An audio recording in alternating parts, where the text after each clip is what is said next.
Bruce Fordyce. If you ever want to fall in love with the Comrades, just listen to Fordyce. The record 9-time winner of the event has dedicated much of his athletic talent to the ultimate human race run between Pietermaritzburg and Durban, and now is allowing others to understand where his lifelong dedication to the event began in a tumultuous 1976.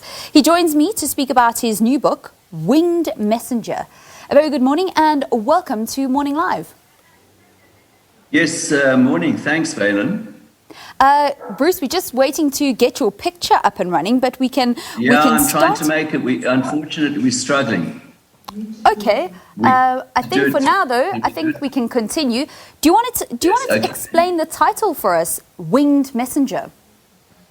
Yeah, sure, Valen. So what I thought, it's a book based on my first Comrades, and I use my training diaries for my first Comrades as a source of reference to try and encourage ordinary runners to finish Comrades, because I was an ordinary runner.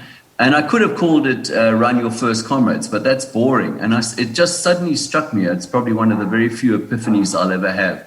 That the logo on the Comrades medal and the logo of the Comrades badge is Hermes. And Hermes is the winged messenger of the Greek gods. And so I just thought I would call it Winged Messenger and try and maybe start some kind of tradition that when you become a Comrades Marathon runner, you become a winged messenger because you have the right to that badge and that logo. So that's why I called it Winged Messenger. It wasn't anything pretentious, but it's become a winged messenger and earn your first medal. Bruce, you've written other books before and manuals to running the Comrades, which, as you point out in your book, is really important information and information that was not really readily available when you began training.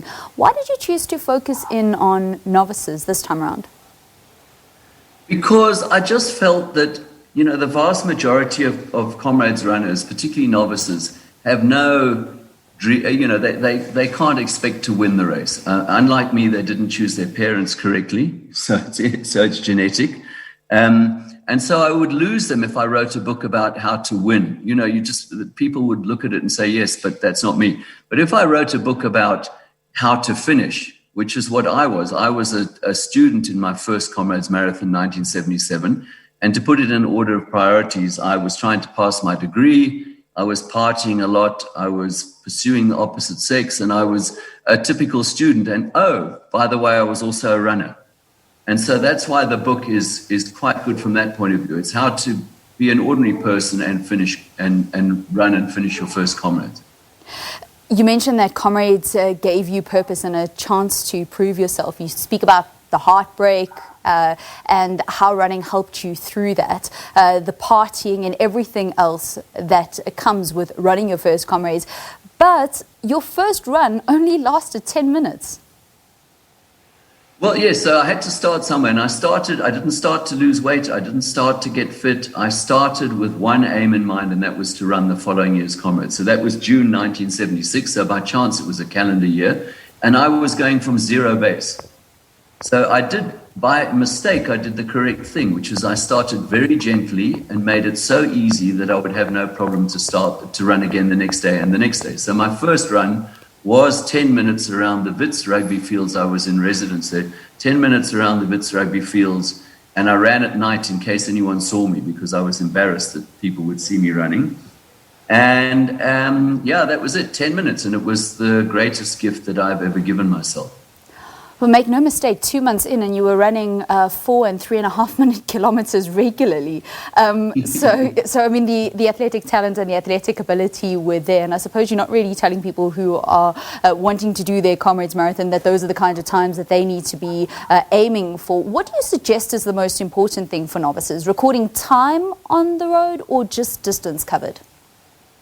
It doesn't really matter, whatever suits you. What's important is consistency.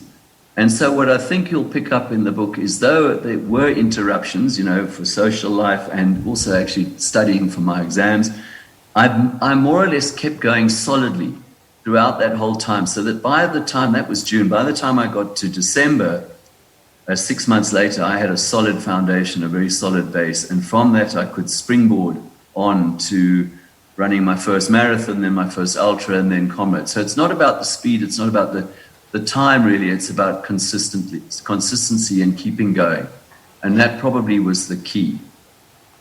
What really stood out for me, Bruce, and I suppose in these days when we run now, we have so many wearables, so many devices that can track how far we've gone, our heart rate, our elevation, that it struck me that none of those metrics were available to you, obviously because you didn't have devices that were able to follow those when you actually began. What is your advice on wearables? Because it almost felt a little bit like running in the purest sense without wearables and without the devices. No. I say wear them, use them if you can. I mean, they would have been brilliant aids for me. But as you say, you're talking back in the late 1970s. There was none of that. So probably the most important thing that I did, apart from actually running itself, was to keep a training diary. So nowadays, maybe you would keep that in your computer, or you would keep it somewhere, stored away on a device. But I wrote it all down. And that was very valuable for me when I continued to run. And so that in my second year, when I was now trying to improve, I could look back on what I had done and improve on that. And to this day, it's a very valuable thing. I'm still very old-fashioned. I've got all the devices and everything, but I still write everything down in an exercise book. Who I ran with, what I felt like, how far I went, and how hard it was. And I keep all that in a book. But no, I mean, I wish I had some of those devices, because it would have helped a lot in those days. But, the race itself was very different. I mean, I think there were about 1,200 runners. There was no prize money. There was no chariots of fire. Your seconds could follow you the whole way along the route and pass you drinks out of the window of the car. A very different race. You have a really nice metric for the least amount of training that you can do to get through a Comrades. What is it? Well, I say to you, given that you haven't chosen your parents as carefully as I did, and you don't have the genetics, one of the things I do is to say at least a couple of times in your build-up, as many times as possible, but a couple of times try and cover the Comrades Marathon distance, 90 kilometers in a week. And that should give you the basis for at least being able to finish the race, not necessarily very quickly, but to finish the race and get your medal and become a winged messenger. Okay, so you say we need to do a Comrades distance of 90 kilometers over a week span. For how many weeks before Comrades? Well, no, I would even say, if you could do that in the critical time, which is March, April, May. If you did that a couple of times a month, that would be more than enough.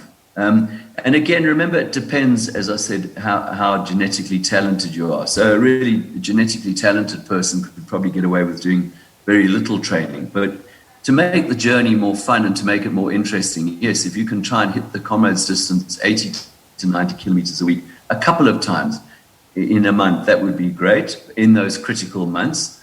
And April, I've always believed, is the most critical month. That's obviously in a normal Comrades year. If you can do that, then you should be fairly assured of completing your Comrades journey. Bruce, you founded Parkrun here in South Africa, and there's been so many studies over the last couple of months of the amount of people that have taken up road running because of the lockdowns and really having a deeper appreciation for actually getting outside of their homes. What do you make of all the new people that have begun running? Because I suppose this book is perfect for them, because I think a lot of those people are now going to want to start looking at big goals like the Comrades Marathon. Yeah, well, I mean, just going back to your conversation on Parkrun, that to me, my Comrades wins will always be something that I'm very proud of. And if I inspired a couple of people to run, that's fantastic. But Parkrun for me is what I'd like to be most remembered for. And, we're terribly frustrated at the moment because we can't start, but we're nearly there. We can feel that we're nearly there. We're nearly back after a year. So it might be a few more weeks, it might be a few more months, but we're nearly there. And that, to me, to have encouraged thousands of people to walk and run is really, I'm really pleased with that. And some of those go on to run the Comrades. That is also fantastic. And that's one of the things we found from Parkrun, is that people have graduated to 10Ks and then half marathons, then marathon, and then Comrades. And I hope that my book will be a useful addition. I think, just in case people think it's just a dry, dull training guide, it does have as you know, Valen, a couple of personal anecdotes. It has the politics of the time. So a couple of my friends have said it's a really nice, easy read, and it's helped to inspire them a bit. So I'm really delighted with that.